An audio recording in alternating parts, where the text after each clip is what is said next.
TT boy, what's good? What's up, man? VladTV, what's cracking? Yeah, man. We're at your office right now, right? Yes, this is my office.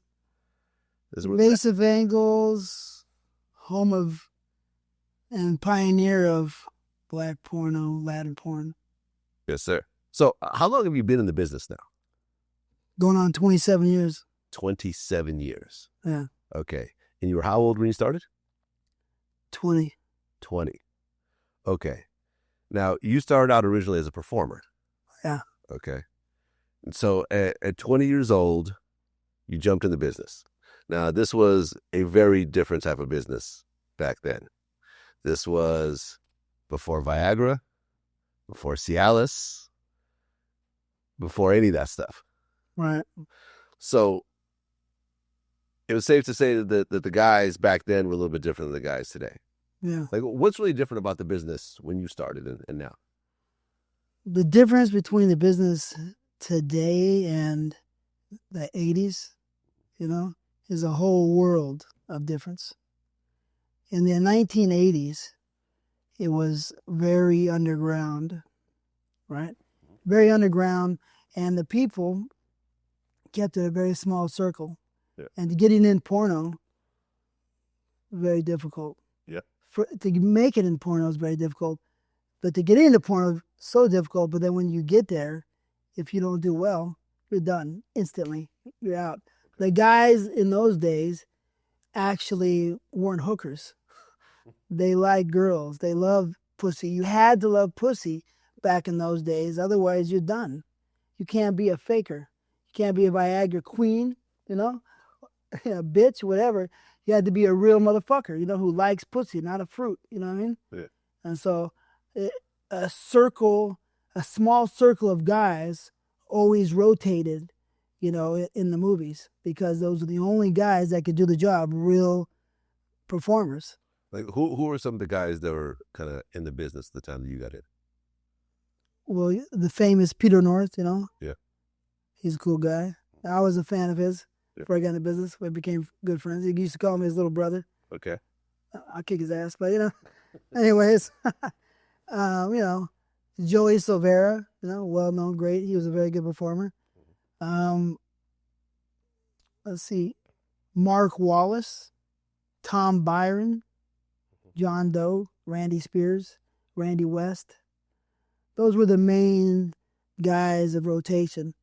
As far as, a little bit of soul, there was Ray Victory? Ray Victory, and I knew him. He's a nice guy, but he was on his way out when I got in, and along came Shawn Michaels, took his spot.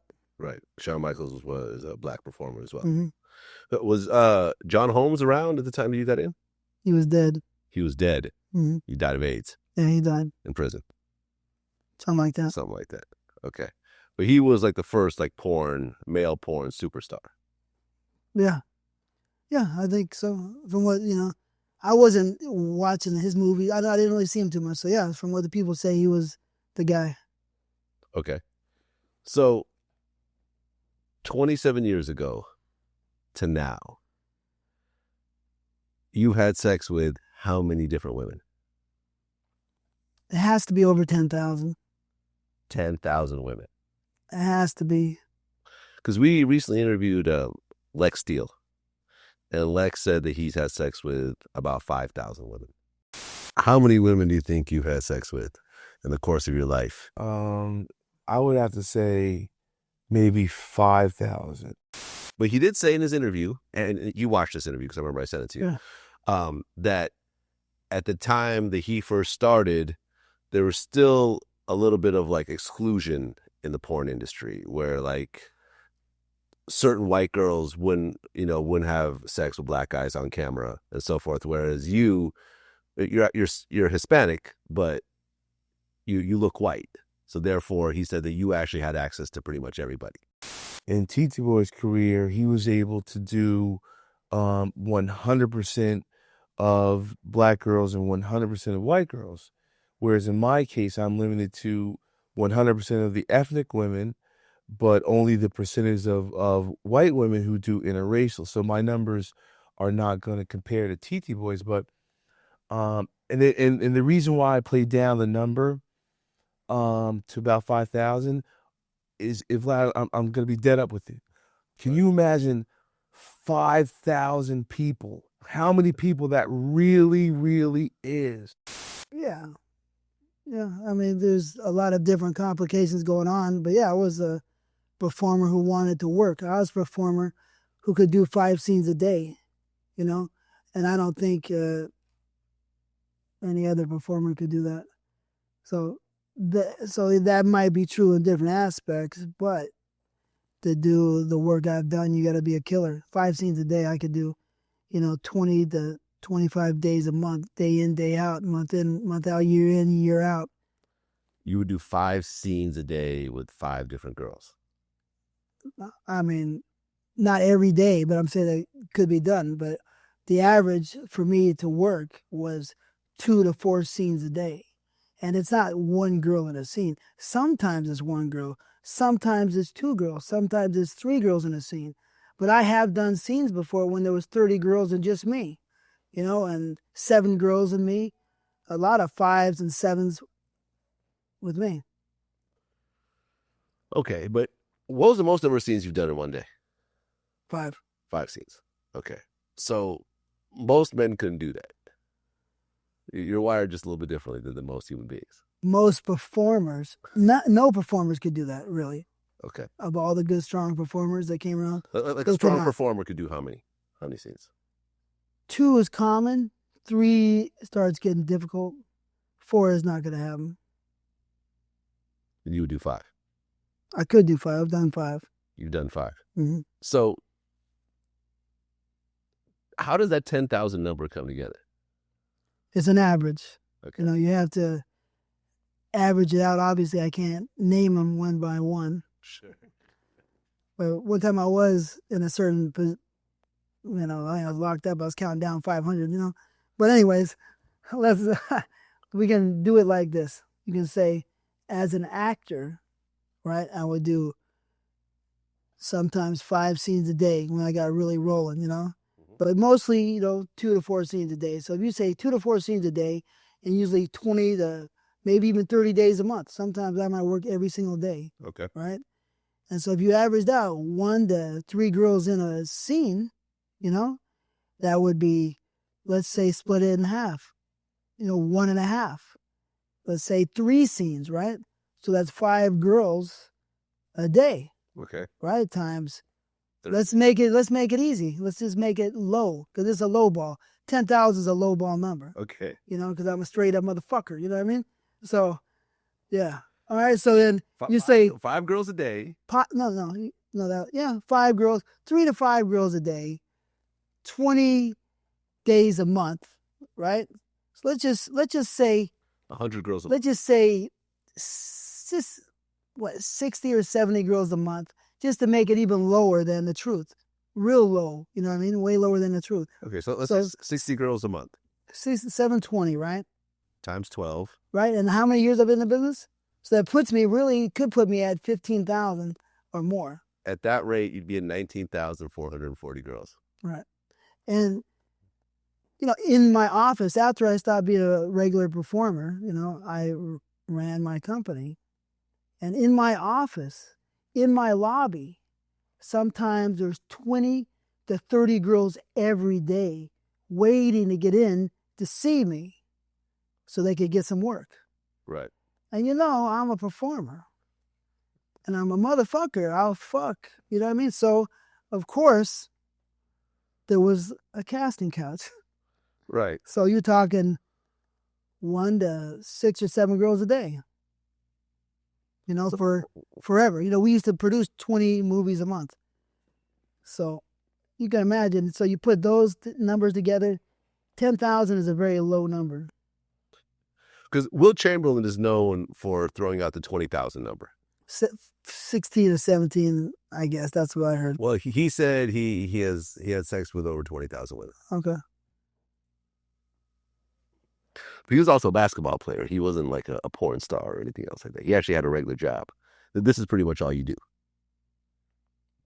Yeah, sex is my business. So 10,000 is the number you're going to go with. 10,000 solid. 10,000. It could be 15,000, but we say 10,000. You know, it's 10,000 easily. So, do you think you've had sex with more people than any living human being right now? I'm sure it's in the very, the top tier, the top 0.001%. I'm guessing. I mean, who else would be in this category? My story, and what I've done, or who I, the whole rotation of the whole 27 years is unlike anybody else's. So and my strength of fucking, you know what I mean? Of nonstop. Like I could fuck 12 hours a day, no problem. And I had parties where I fucked 50 hours, straight. So you had sex for 2.5 days nonstop with just a bottle of water. How many girls? They wear them out. It's hard to say because something that's a little different situation. So it's maybe 4 or 5, maybe 6. Maybe Okay. 2. Who knows who can hang? So, and this is a completely natural thing. This is you don't take Viagra. You don't take any supplements. No, I'm from the original days. There's no such thing. If you're not a real performer, you're done. Okay. You're out. You have to have skill, and you have to like girls. You can't be a hooker, a guy hooker. Some liar who thinks he's a performer. You're not really a performer. You think you are. You're nothing. To me. Right, because I mean, not only do you have to have sex with whoever they throw in front of you, right? You don't get to choose the girls in porn. You show up to set, they throw whoever they feel like throwing in front of you. Most of the time, but when you get to a higher level, you can say something. But in the beginning, you have no say. No fat chicks, I drew that line. You drew that line. Fat, you know what I mean? BBW, that looks good. Yeah, no problem. Okay. But I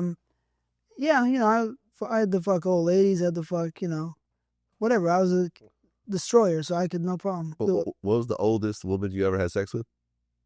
She's probably 60-something. 60-something. Yeah, I mean that wasn't super old, but I was 21 or something. That's pretty old. Yeah, exactly. Okay. And have you ever had a scene? Because in porn, you can't just have sex. You have to have the cum shot. You have to have the money shot. Was there ever a time where you actually couldn't come? Never. Not once. Never. You've never had a girl you just were not attracted to her. You just were not feeling her. That, of course, I've had not thousands, but as a performer, probably 500 to 1,000 girls, or maybe more that I wasn't attracted to. No, that's why some people said I was, the best performer. Some people, not me. But because I had great concentration, I could focus out. Yeah, but there was hundreds and hundreds of girls I wasn't attracted to. Right. And what would be like the reason you weren't attracted to them? I don't like the way they look, like the way they smell. Pussy's big. That makes you really less attracted to them when you stick your dick in there and you get a big cavern, right? And you can't feel nothing, and that's one reason she becomes real ugly. Okay. But you were still able to actually perform on camera. Yes. And you're talking about not only are you there with the girl, there's the cameraman, and back then there were bigger crews, there were lighting, there were like how big were the crews back then? I mean, we shot film. Yeah. So the crews were, average crew is probably 6 or 7 people up your ass, you know what I mean? Right. But guys. Guys, Yeah. But a big set, sometimes they stick you on a stage and a whole audience, and so that gets kind of rough, you know what I mean? But so that could be 50 people. I've been on sets where 50 people are there watching, all the eyes on you, maybe more. And you're still able to perform. Yes. So this is why people called you the greatest performer of all time. One of them, or some people, yeah. I'm not going to take away from some wonderful performers out there. At what point did you decide that you're going to stop being in front of the camera and just be behind the camera? Well, when evasive angle started kicking ass, I just couldn't afford the time. I had to put the time into the movie. So one day into the production, one day I said, it doesn't benefit me to perform anymore. That my time is too valuable. Yeah, I'm having fun, pick the girls I want, have a good old time. those days were over. 17 years into performing, I said it's too much. I can't afford the time. Okay. I'm more valuable behind the desk. Now, what made you start Evasive Angles? Evasive Angles was started primarily in 1996 with Black Street Hookers, really, because a friend of mine who owned a company wanted to have directors. And so he's, asked me if I wanted to do that and have a distribution deal. I said, yeah, let me try it. And he said, you can do it with black girls. And that really is the motivating factor, because there was a lot less pretty black girls in the business. There was an ongoing series. And so I said, that sounds great. Let me put that together. And that's how I started hustling. Okay, so you started your own company, and then you started doing Black Street Hookers. Yeah. Okay. I remember reading an interview a while ago. I think it was with India. And I remember she had a problem with being on Black Street Hookers because she said, I'm not a hooker. And she didn't like the fact that she was, on a movie with that title. Do you know anything about this? She knew exactly what movie she was going to be in. Yeah, man. She was happy to do the movie. Yeah, she had no problem with it. Okay.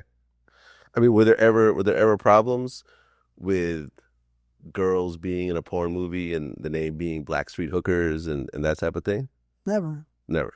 Well, a lot of girls want to be in the movie. Okay. Yeah. I mean, it was probably the most well-known black series in porn history. It's gone on for, almost 20 years. And all the stars were in it, so who wouldn't want to be in it? Okay. Now,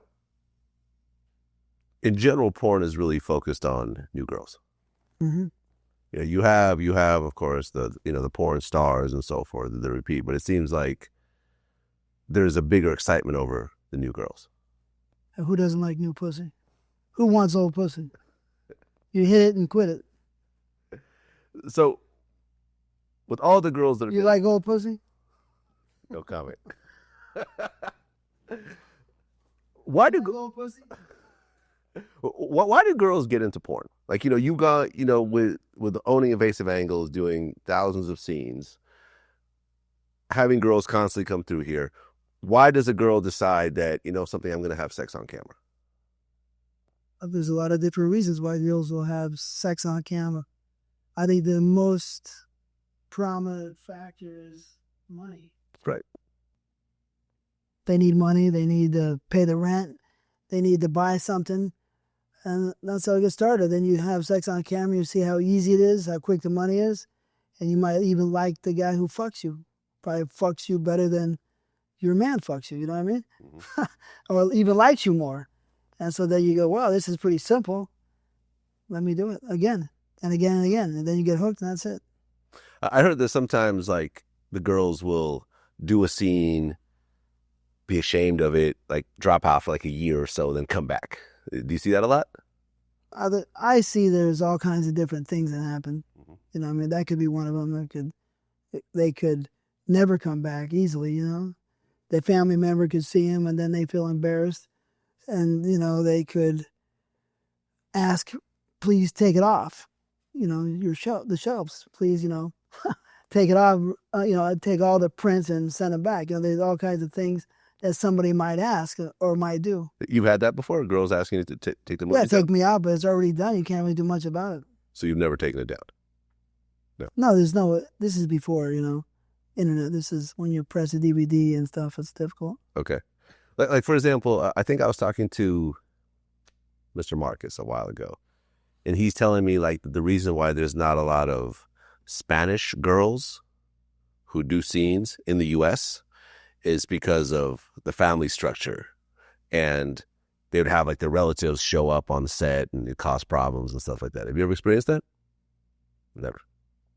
I wouldn't say that. I would say it's more the idea family, that they don't want to be embarrassed in their conviction of and their blood, their spirit. They don't want to be embarrassed. They don't want to be caught by the family. Have you had situations where you're on set and a family member shows up, or a boyfriend shows up, or a husband shows up, or something of that sort? No. No. I mean, Never. they're already there, you know, so no. I mean, my set is not the set you want to come on to unless you're pretty serious, you know. But we have a lot of people on my set, you know, and it's not the set you want to play around on. Yeah. I remember Lex was an interview we just did. He said that fights have broken out on set where like two dudes with, you know, who are still hard will end up fighting each other and that type of thing. Yeah, that's a possibility. Yeah. You've seen that happen?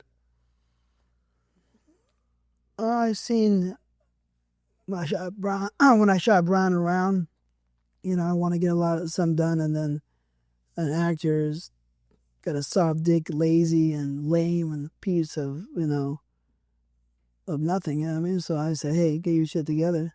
You know, then he might even say something to me, but I'm the guy that has no problem with that.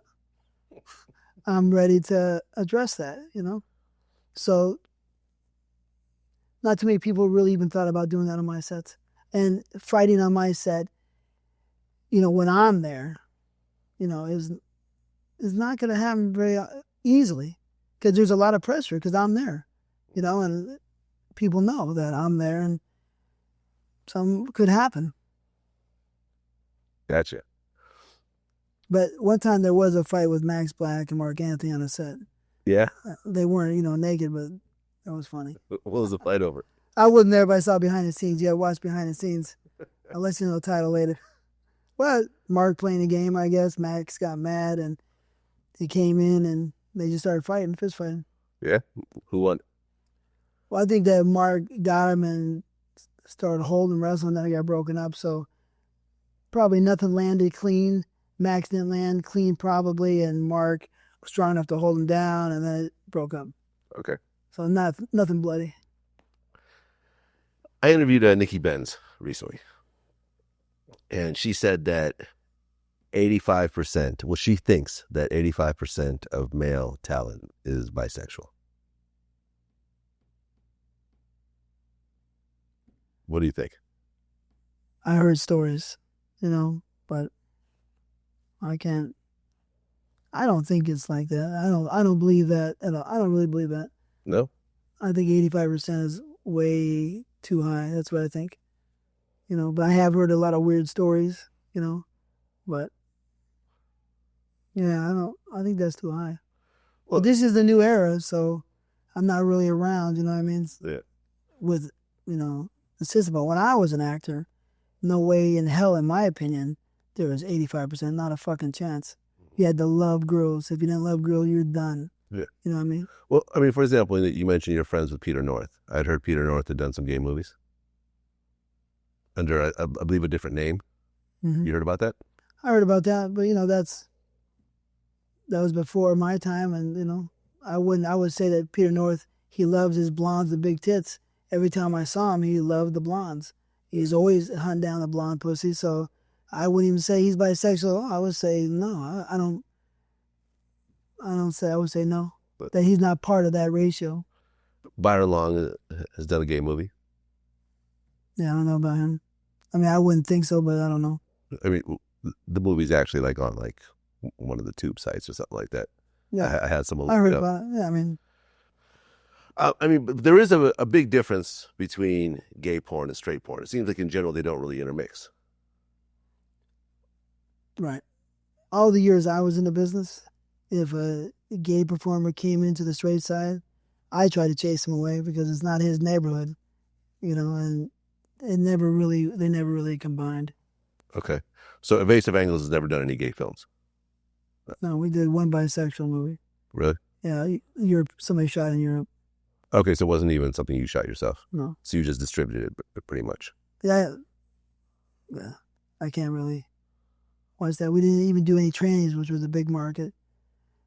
Maybe because I'm not interested. Maybe it's my fault, you know. I'm not interested in that stuff, and I like girls, and I love to see the beautiful girls and their beautiful bodies, and appreciate and, you know, worship the beauty of them. Sure. Now, I mean, I had heard that in gay porn they actually don't test at all. And they just use condoms. I don't know shit about it. Don't know shit about it. Don't care about it. Don't know shit about it. Okay. I mean, Evasive Angles is one of the biggest, black porn companies. Is that safe to say? I'd say the biggest. The biggest? Okay. Yeah. I mean, there's also West Coast. Nah, not up there. Well, I mean, they did their thing. I'm Did not that gonna thing. say they didn't have some kind of marketplace. Like, who are the other companies that do a lot of black porn? I don't know, because I wouldn't give them the time of day out of my mouth. I would just say some cockroaches. Okay. Like copying my ideas. Okay. Now, from your point of view, do you think that there's racism in porn? Because I've talked to different people. We've done a lot of interviews with porn stars, and they've talked about like the white porn industry and the black porn industry, and them being a little bit different. Now, you kind of stepped the line between the two of them, because you were a performer primarily on the white side, and then you started a company primarily on the black side. There was no black side before I started. Right, because Evasive Angles was before West Coast and the rest of those. I pioneered black porno. Okay. Jake Steed, he was with me a little bit, But yeah, I pioneered black porno, period. Okay. I'm the motherfucker who had people in the streets working, made the first business card, had people working the streets of L.A. And I was out hitting all the cities myself, pimping. Okay. So what's really the difference between white porn and black porn? The difference between white porn and black porn, I never seen much of a difference. Okay. I would say maybe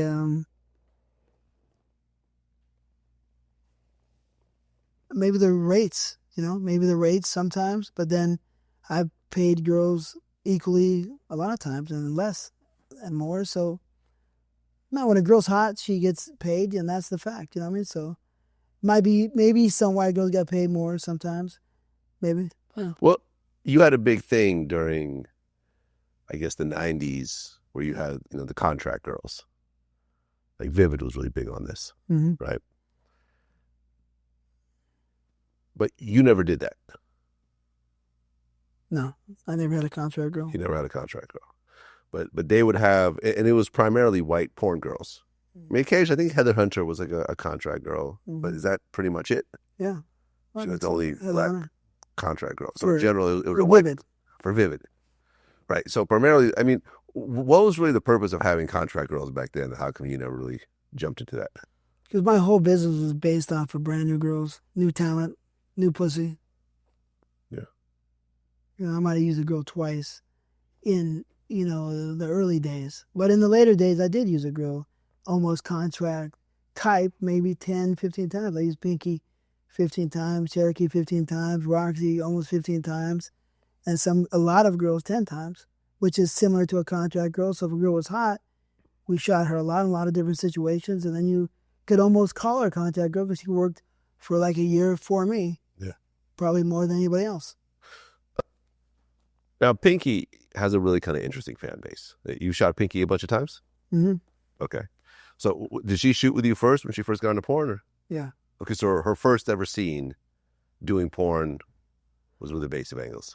I don't know for sure it's the first scene, but I know this, that at this point in time, when Pinky came into business, everybody was on my ass watching every move I made, So when I shot Pinky more than a few times, then everybody just followed me. So, Okay. I helped blow Pinky up. But Pinky is a hustler, so I won't take that away from her. She did wonderful for herself. Like, why do you think people are drawn to Pinky the way they are? Because I've interviewed a lot of porn stars, male and female, and by far the most views have come from Pinky. Probably the name. She has a great name. She has a combination of things. She has a great name. Her pink hair stands out. She got a cute face. She, from what I've seen, she always came to the sets prepared, ready to be as professional as possible. More professional, probably, than all the girls. Maybe not, but maybe Roxy's close, you know what I mean? But as far as professionalism, But I saw Pinky come in there with her clothes set up perfectly. She was on a mission, and to become, in my opinion, popular. And she did her job, So maybe her energy, her idea, her professionalism, her hair, her name, the whole package together at the right time, and her work ethic. Roxy works hard too, is the reason I believe she became so popular. I think she has a big juicy ass, of course. Right. And she would take that, I know she must have looked in the mirror and prepared herself and looked at how she could make herself better, because she put that tan line on later and she did stuff to make herself look better and better all the time, which is, almost impossible to see with other talent. Yeah, hold up. Sorry, turn around. Can you roll that way a little? Yeah, neck back. Oh, okay. Well, Everything good? Yeah. What's wrong? It's just like let me just get. Oh, the thing behind his head? Yeah. Oh, yeah. Yeah, that's much better. Okay. Sorry. Yeah, probably should have moved that to begin with. Okay. Right, but, because you've seen a lot of girls in porn, even be big stars at a certain point, and then they've sort of just faded away. Like after the the industry started to change a little bit, they've just sort of faded away. You don't really hear about them. Like Pinky's still kind of in the mix. Like she's constantly getting booked for strip club, feature dancing, club walkthroughs. Like she's on the road all the time. Like I've been friends with Pinky for a while, and we've had her on the show a bunch of times, and she really does her thing. And she got to the point where she wasn't even shooting for anybody else. She just was shooting for her own website, and she's done well with it. She's amazing. Yeah, she's a hustler. She's straight up is a serious girl. Yeah. We had a mission, and she completed her mission. So Pinky in her on her website, when she does scenes for a website, she always uses condoms. And I remember there was this big rumor. It kept coming up like every year or two, where it'd be like this fake article about Pinky catches AIDS. And, people like, oh, well, she uses condoms in all her scenes. Like, she must have AIDS. And we actually got together, and she put together this kind of like a PSA where she actually went to an HIV clinic, got tested on camera, talked about, the dangers of HIV and diseases and stuff like that, and actually put it out there in that way. And I remember I asked her, I said, why do you shoot with condoms when the guys you shoot with are tested and so forth? And she said, well, you can never be too safe. In terms of, diseases in the industry, you've had, different outbreaks over time. From your point of view, how serious is it?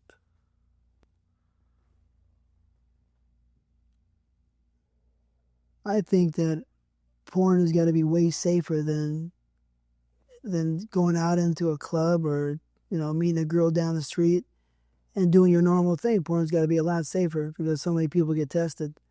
So I believe that, the normal walk in the streets, just talking to anybody like anybody would do. When you see a pretty girl, you say hi, and you try and get her to your house and fuck her, right? Mm-hmm. Make a relationship, whatever you want. You want some pussy, you want a pretty-ass girl. So how do you know that girl's clean? In the moment of passion, and you don't know nothing about her, you're not going to say, hold on, baby.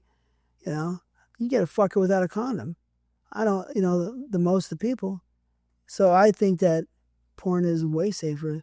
So the diseases of porn, in my opinion, is going to be the safest place probably on the planet to have sex. With strangers. Right. I mean, but you have some improved stuff these days. Like, for example, you have, I forgot what it's called, but you have the home HIV test that you could take. Mm-hmm. And from what I understand, like the talent testing and so forth that's done in the industry catches things at a much smaller window now. I believe it's 2 weeks, right? Whereas like a standard HIV test is like 6 months. Is that correct? No.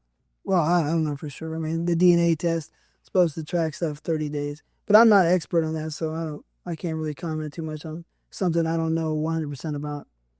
But, the average 30 days get tested in the business, and I think that's a real, safe bet. Sure. So you feel it's actually safer than the rest of the world? Yeah. It's got to be way safer. Yeah. You know, I mean, how many pretty girls has everybody seen? And if the girl said, hey, you know, come over here and let me show you my pussy, you know, you're going to say, oh, no. You're going to say no if you're a punk, you know what I mean? If the girl is beautiful and is your style, you got to fuck her. And then you have no idea who she is. So, yeah, it's got to be way safer than just walking a normal life. There were different times, you know, throughout the history where condoms, I believe, were even required during scenes. I mean, what's your take on condoms and porn? My take on condoms and porn is that as a porn fan, you cannot watch porn with a condom on. Your dick is going to go soft. You're going to be disgusted. It looks like shit. It has no value to me as a porn fan. And I am sure I speak for a lot of fans, you know, because I am a serious fan from 1980, you know, or even maybe even earlier, the first time I could look at a porno. You can't jack off to it. It's repulsive because if you put a condom on and fuck a girl, you lose probably 50% of the sensation. And possibly the girl's pussy gets dried up and you have a lot of friction and you tear your dick and you have problems. So the whole not the representation, but the whole feeling of it, you know, hits in the back of your head, the relationship, it relates not pleasure, in my opinion. So you've never shot scenes with condoms? Yeah, we shot a lot of scenes with condoms. Okay. Why? But I'm not going to answer those. That's far away. Yeah, don't even put that in there. Okay. That's it on that. Okay. Fair enough.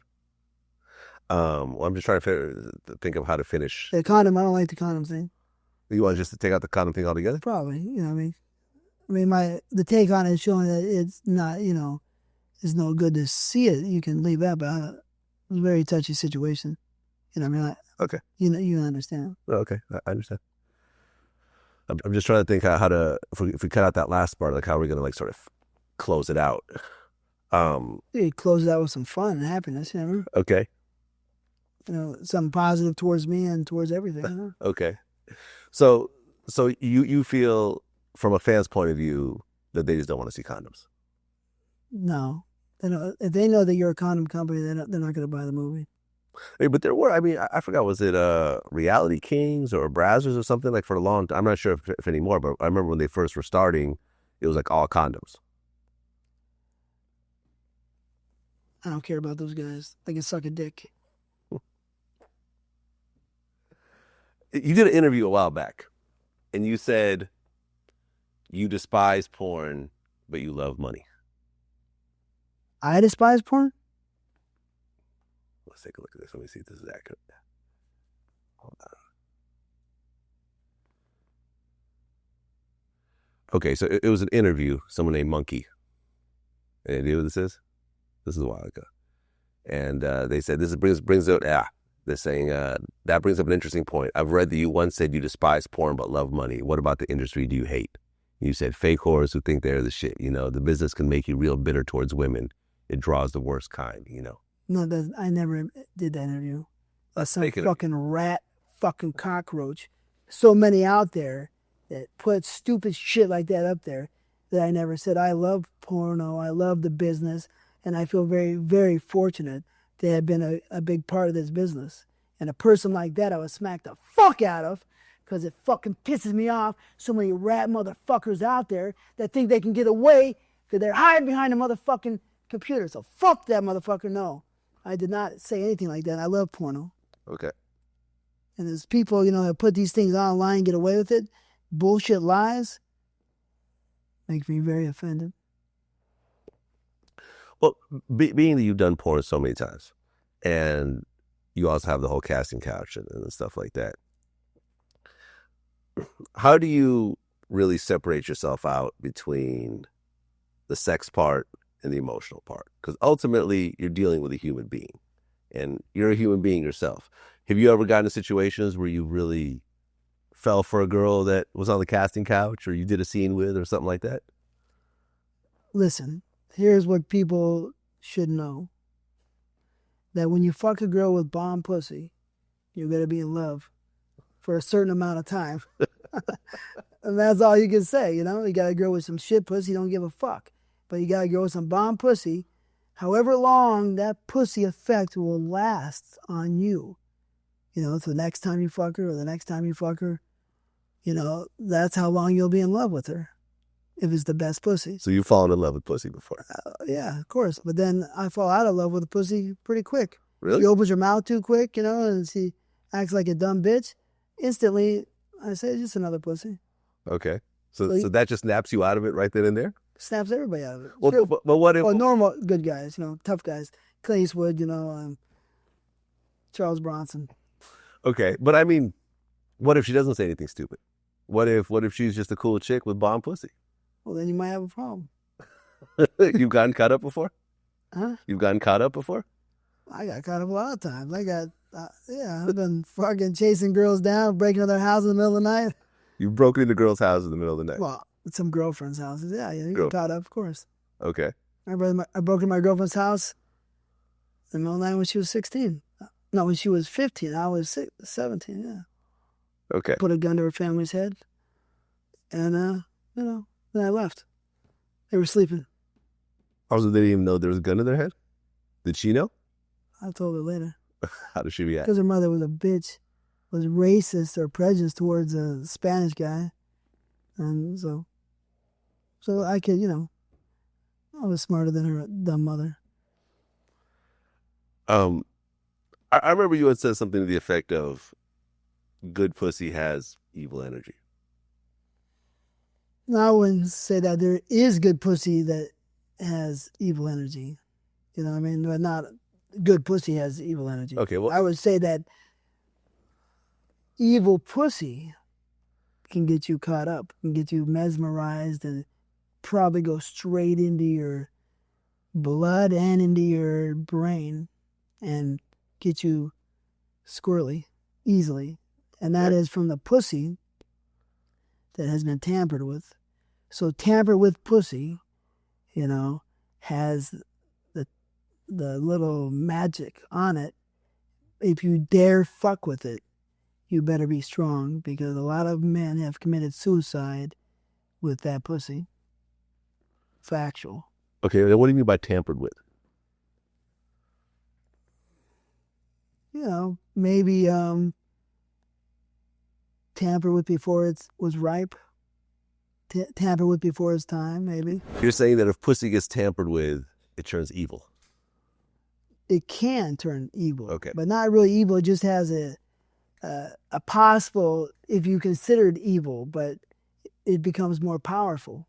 Powerful. It becomes more powerful. I wouldn't say evil. It becomes more powerful toward man, you know, and to control and handle tainted, tampered with pussy that is bomb is like playing with dynamite. You have to know how to handle it.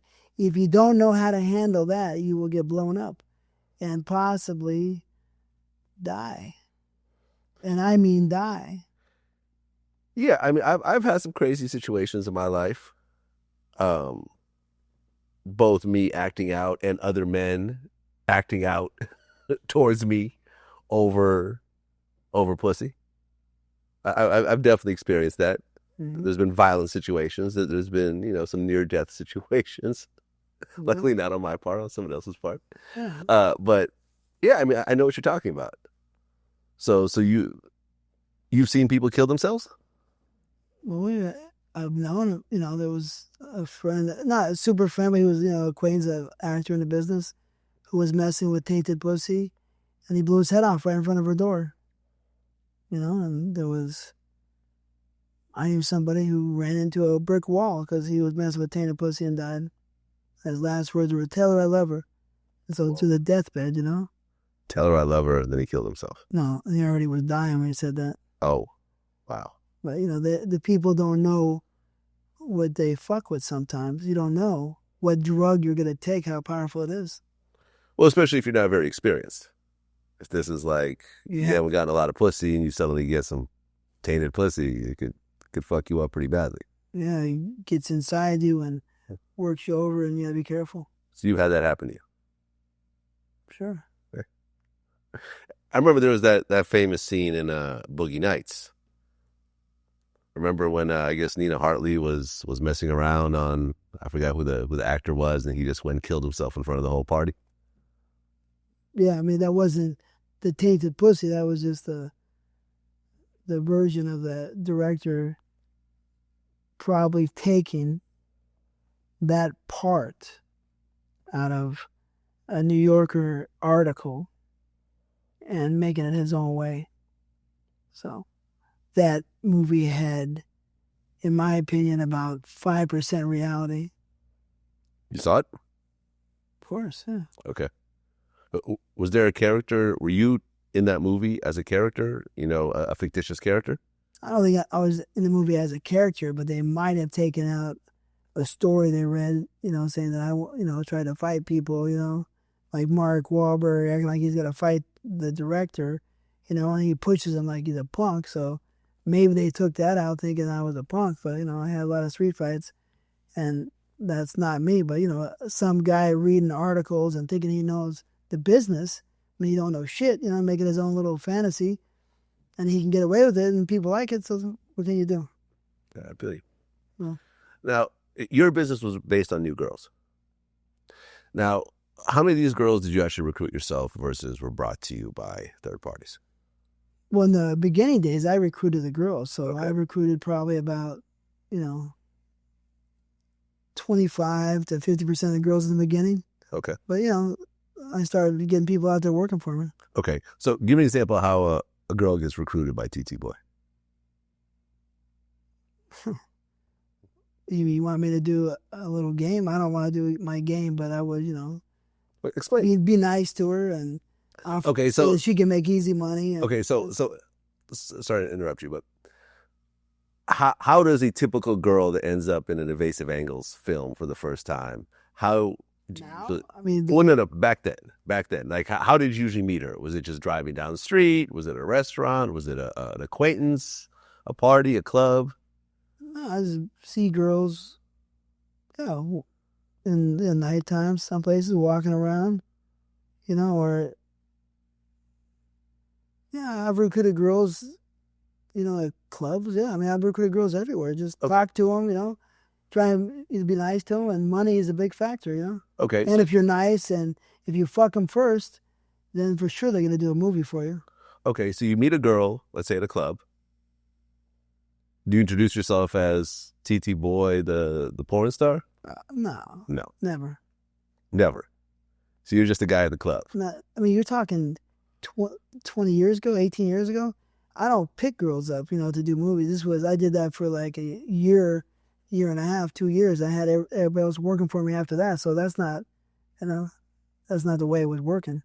That's not me out there trying to do some kind of, stuff like that. So Like Brian that's Pumper. over 20 years ago. That's Brian Pumper. Yeah, Brian Pumper still does that. That's his thing. Yeah, He's hollering at everything, everywhere. I'm not a Brian Pumper. I'm not even close to that guy, Okay. I'm a different guy. Okay, so the new girl comes in and you have to go through the testing process, right? So you go and get her tested. She gets herself tested. She gets herself tested. The tests come back the next day, and then boom, you're ready to film. Mm-hmm. Have you ever had a girl show up on set and change her mind? Sure. People change their mind, yeah. How often does that happen? Not very often. 5%? 2%. 2%? 1%, 2%. Not very often. So barely ever. Right. Maybe even less, maybe Okay. 0.5%. Have you ever had a girl show up on set and say, I'm not feeling the guy? Yeah. Of course. That's real. So that happens. Common. That happens more often. Yeah. Like I'm not attracted to this guy. Yeah, Like, his breath smells, his nuts smell. Let's make this quick, but please. We do whatever we can to make the girls feel comfortable. have you ever had a girl just say, I don't want to film with this guy, and you have to go get a new guy? Yeah, a lot of times. A lot of times. Refuse, then sometimes you gotta say it's the only guy we got, what can we do? So you either get paid or you don't get paid, and Yeah, you do whatever maybe we can reschedule, but then you don't get paid today. Okay. And what percentage of the time that happens? 10%, 20%? I mean, as far as the girl saying, I don't want to work with the guy 100%, not that often, but maybe 5%, possible 10, 5 to 10. Okay. So in general, girls show up, they do their job, and they bounce. Yeah, they just want their money and mostly. I mean, you had mentioned that like Pinky was more professional than pretty much anybody else in the industry. In general, what type of bullshit do you have to go through with girls? Showing up late, showing up high, showing up whatever. I mean, you name it. You name like a spoiled brat. Think about that, and every kind of a problem could happen from not showing up at all, keeping you waiting, showing up bloody on her period, showing up with her hair a different color and looking crazy, to having her boyfriend, saying that he's going to watch everything and hold her hand. Hold her hand?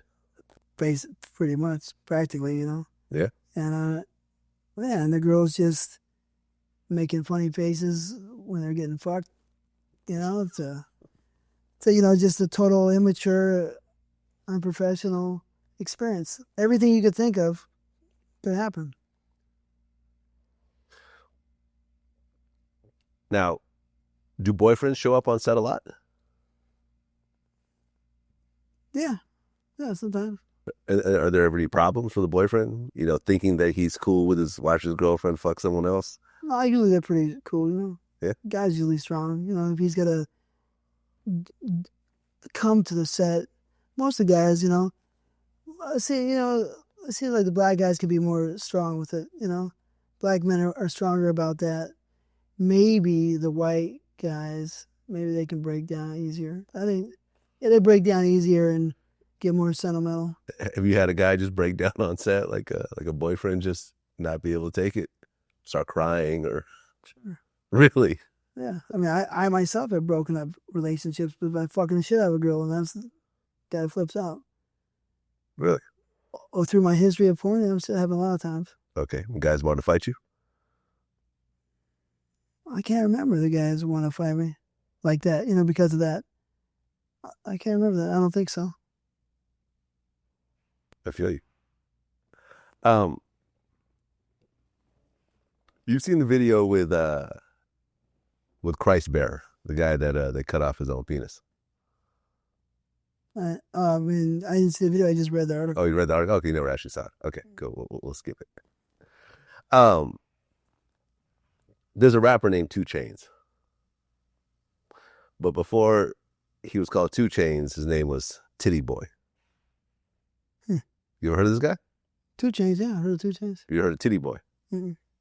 No, you haven't. Okay. Well, that was originally his name. He was in a group called Player Circle, and they actually had a good-sized hit record, and his name was Titty Boy. I actually interviewed him, and I asked him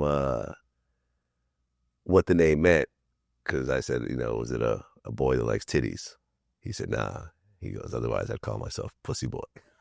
But he said that it's a Southern term because he was an only child, and he was on his mom's titty all the time.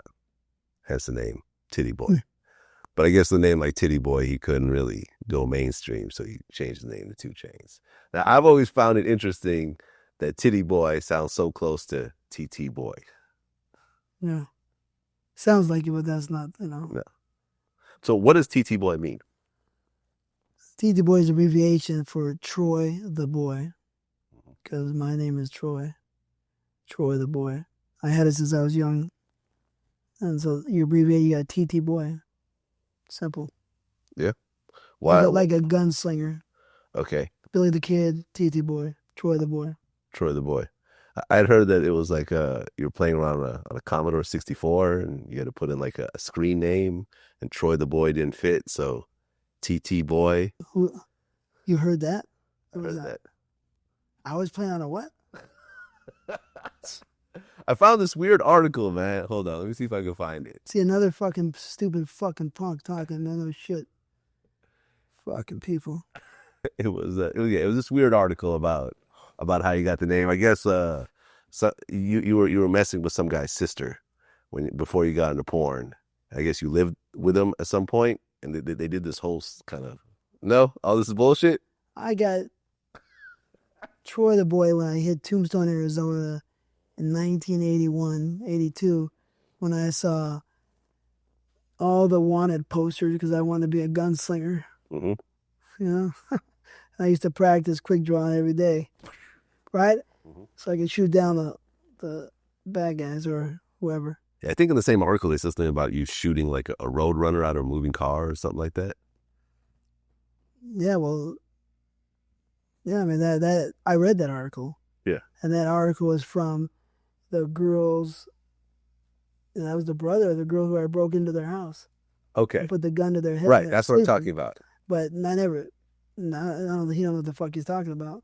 That shit, no. T.D. Boy, I don't think it says that in the article. I read the article. I don't think, but no, it came from the Old West. But my name is Troy the Boy. So that's it. Troy the Boy. It's stuck with you. Rated, yeah. Okay. Now, in the heyday of porn, of evasive angles, if you wanted to if you wanted to watch porn, you had to go down to the video store and you had to go behind the curtain and you had to write down the number of the movie you wanted and hand it to them on a piece of paper, and they'd hand you the film. But the internet came and kind of changed everything. Like, what was the biggest effect on your company once the tube sites start coming in? They steal your content, and they make your content worthless. So everybody steals your stuff, think it's okay to watch. The porn that costs a lot of money to make, and they just watch it for free and just steal. Okay, so the tube sites came in, and I felt like they just kind of just changed the whole playing field. Do you remember when the tube sites first started? Okay. Yeah, vaguely. I'm guessing around 2007. 2007. Did you think that they were a threat back then? Well, by 2008, I seen some tube sites have 1 million views on my content, within a week or two. So, yeah, I thought this would be some kind of threat, disruption. Okay, now fast forward to 2015. Well, what's going on now? You heard, the porn companies terribly. We're taking everybody's stuff and stole it. Okay. A lot of companies have gone out of business. And the companies that haven't gone out of business are shooting a lot less. Now, the stuff that you shoot is copyrighted, right? Yeah. It's registered. You pay for the content. You have release forms. You legally own the content. Now, how are these companies able to take your own content, put it up on their site illegally, and monetize it? I related to like the Wild West. In the Wild West in the 1860s, way after the Civil War, or even maybe before, I wasn't there, but I would related and say that there wasn't enough governing law available. And so people could shoot down people and get away with it all day long, every day. And that's the same thing. We're getting shot down with machine guns, and there's nothing to help govern us, govern our rights. So has it been any sort of legal recourse with these sites? What do you mean? I mean, have companies, like, let's say a big company like Evil Angel, have they successfully sued one of these companies and gotten their money back? I don't know. You don't know? I don't know. I mean, everything about, this kind of idea makes me very, very unhappy or shove a lot of stuff, a lot of money from these pirates. They do some pirates hide behind the computer. And where are they located? All of them. Russia, Greece. I'm not really, I don't really know where they are. I don't know them that well. I don't know them at all. I just know that there's lies and deceit with these companies. And they've affected your business? Yeah, I've heard it. Yeah. Do you think that it's because it's porn that the courts don't even want to deal with it? Because when a Hollywood movie gets ripped off by a random website in Russia or Greece, or when a song from Universal Records gets ripped, there is a legal recourse. People go to jail. There's task forces. There's this type of thing. But do you feel that because it's porn, the courts just say we don't want to deal with it? Yes. Yeah. The average person loves porno, but they won't admit to it. So the hypocrisy goes so far all the way to the courts that won't turn their back on us. So they just say, we're not going to take this case. We don't care what paperwork you have or whatever else. They might take it, but they're not going to be helpful with it. It seems like it. But I'm not a attorney who sues tube sites. But I know there's not much success right now. But we know in the future when the Wild West was tamed, that was the end of it. And soon will be the end of that. Sure. Now, you've seen the movie The People versus Larry Flint. Right. Do you know Larry Flint? I don't know. I met him. Met him once or twice. I don't know. Now, Larry Flint actually literally put his life on the line for porn. You think that's a safe statement? He went to jail. He was shot. He was shot. He was paralyzed. It's crazy, you know. Well, but it was because he was pushing the boundary on porn and nudity. You don't think so? I don't think he was pushing the boundaries at all. I don't believe that. I just think that he had a magazine, and his magazine circulated well. There was pornos. He wasn't part of porn, in my opinion. He was part of the magazine. It was a little bit separated from real porn. You know, the porn movies is what I consider porn. Okay. I don't consider a magazine like porn is a porn magazine, but porn itself, the media of porn, in my opinion, is a film. Okay. You know what I mean? Well, pornography, I guess, would be included in that. I mean, you know, A porno magazine. You know, women having sex in pictures, showing their vaginas, showing that type of thing. At the time, it was very taboo. These days, it's very common. You can go on Twitter and see a sex scene. it's nothing. But his magazine, I looked at the magazine. I looked at his magazines when I was 5 years old. Yeah. You know, so I was paying attention. 1974, 75. I was looking at the magazines, and I really didn't see too many of them having sex. You know, I mean, the girls open their legs more and open their pussy lips. That was his gimmick, you know. So showing the pussy opened up was his hustle, you know, but not really people having sex. So in that point in time, there was all these other guys. It's Playboy. In porn, making movies. Deep Throat, making real, you know, hardcore shit. Devil and Miss Jones. Behind the Green Door, we broke his gangbang, you know what I mean? A Big Black Dicks. Those guys were pushing the fucking boundaries way farther than, you know, Larry, in my opinion. I remember the one thing that really kind of took away from The People versus Larry Flint was sort of the battle between nudity and pornography and Christian values in the U.S. Like, how much have you dealt with? Like, how much of that, you know, being in the pornography business, how much have you dealt with religious people saying that you're going to hell, that what you're doing is evil, that, you know what I'm saying, you're doing Satan's work, that type of thing? I mean, I'm sure you've come across it. The truth is, I've really never come across that but one time from my hypocritical aunt and uncle. You know, the only time I came across it. So no, I've never ever seen that come to me. Maybe I've been lucky, but I've never had that come to me. Okay, so what does your aunt and uncle say? Oh, you just, you're Christian and think that, you know, it's the devil's warfare. It's just evil, getting you spiritually. You know, I'm guessing, you know, war is, you know, blowing people's heads off, and, you know, from little kids to women and children, bombs and all that's much better being a hero soldier for money compared to making love. You know, that's what people believe. And that's their right to believe that fantasy, you know, or pile of shit. bullshit. You know what I mean? But no, I've been lucky. Very recently. Well, I remember I interviewed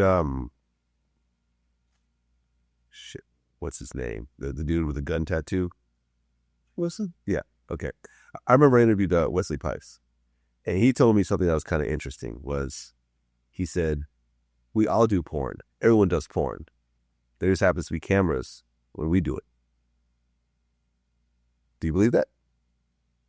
No. That doesn't make any sense to me. Well, I mean that we all have sex. That what we see on film is what we do at home. Yeah. That doesn't make sense to me. You know, I think doing porn with lights. I mean, that can just relate to anything. You know, you can just relate. You know, anything. Then Okay. I eat food just like the president eats food. We're the same. We're a family. Okay. No, fuck no. Yeah, the porn with a lot of lights, a lot of pressure. Girls you might not want to fuck, for girls you really want to fuck. You know, girls you get paid to fuck. It's a whole different world than that, yeah. Not even close. So when you're having sex on camera, it's more of a performance than a personal thing. Well, do you in a situation where the pressure is low, you know what I mean? Not a big set, and with a girl you might like a lot, you know, or really like a lot, you want to fuck, and then you guys have the same good, you know, chemistry, then it can be a wonderful experience. But otherwise, it could not be wonderful. It could be a lot of hard work, a lot of stress, a lot of mental stress. Yep. All right. I think we're good.